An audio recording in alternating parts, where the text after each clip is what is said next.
जिस ज्ञान व्यापी की साधना के लिए, दुर्भाग्य से वो ज्ञान व्यापी आज लोग उसको दूसरे शब्दों में मस्जिद कहते हैं, लेकिन वो ज्ञान व्यापी साक्षात विश्वनाथ ही है। जिस ज्ञान व्यापी की उपासना के लिए आप केरल से चल करके यहां आए हैं, मैं उसका साक्षात स्वरूप विश्वनाथ हूं। ये जो भौतिक अस्पृश्यता है, यह न केवल साधना के मार्ग का सबसे बड़ी बाधा है, बल्कि राष्ट्रीय एकता और अखंडता की भी सबसे बड़ी बाधा है। इस बड़ी बाधा को अगर हमारे समाज ने समझा होता तो देश कभी गुलाम नहीं होता। आचार्य शंकर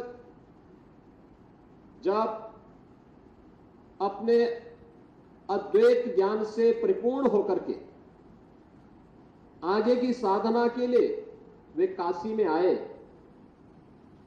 तो काशी में साक्षात भगवान विश्वनाथ ने उनकी परीक्षा लेनी चाहिए। और उन्होंने इस बात को देखा कि प्रातः काल जब ब्रह्म मुहूर्त में आदि शंकर गंगा स्नान के लिए जा रहे होते हैं,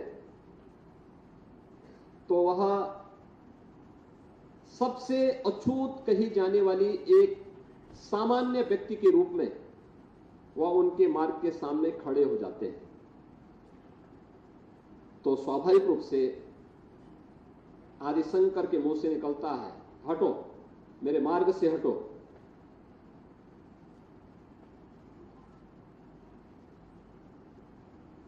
तो सामने से जो चंडाल होता है वह एक प्रश्न पूछता है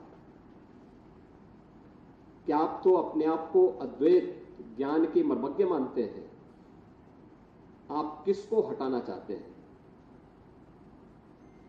आपका ज्ञान क्या इस भौतिक काया को देख रही है, इस भौतिक काया के अंदर बसे हुए ब्रह्म को देख रही है? अगर ब्रह्म सत्य है तो जो ब्रह्म आपके अंदर है वही मेरे अंदर भी है।